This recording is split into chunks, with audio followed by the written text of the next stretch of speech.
Even though summer is in full swing now in July, you can still start some flowers from seed and still see some blooms before your first frost date. And if you have a late first frost date in warmer zones, you can enjoy them a little longer.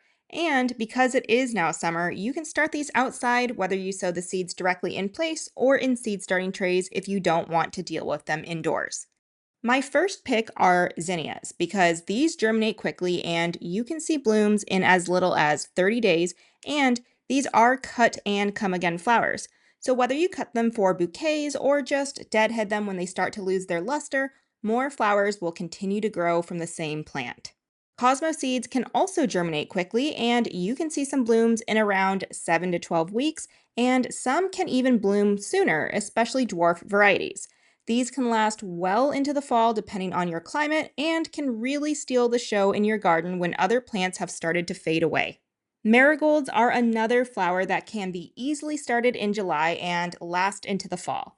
While marigolds are helpful to have established before the summer since they make a great companion plant to things like tomatoes, they can still be helpful and work in harmony with your fall garden plants like your brassicas or lettuce and carrots.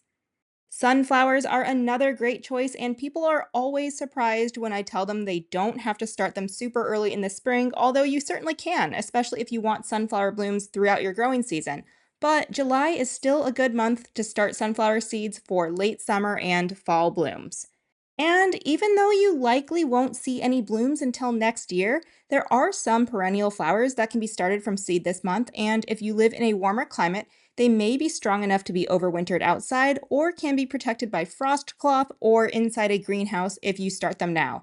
And if you live in a cooler climate, I suggest starting them in seed starting trays and potting them up and bringing them indoors or into a greenhouse by your first frost date. There's a lot of choices, but I'll give you my top two: Echinacea and yarrow. Both are extremely medicinal and come in different colors, and the beneficial insects love them. And the foliage of my yarrow plants, for me, mostly stay evergreen, so it's a nice addition for some landscaping plants.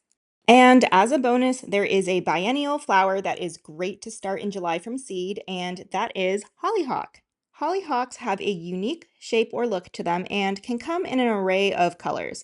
Biennial flowers complete their life cycle in 2 years, and in the first year, a biennial typically focuses on vegetative growth, producing leaves, stems, and roots, and then during the second year, it flowers, produces seeds, and then dies. So it's definitely worth planting hollyhock seeds every year, so hopefully you don't miss a year of these gorgeous blooms. Of course, these are just a few options of flowers that you can start from seed in July, whether they are annuals, perennials, or biennials, but I think these choices are quite satisfactory and can give you a nice range of colors and shapes to enjoy in your garden.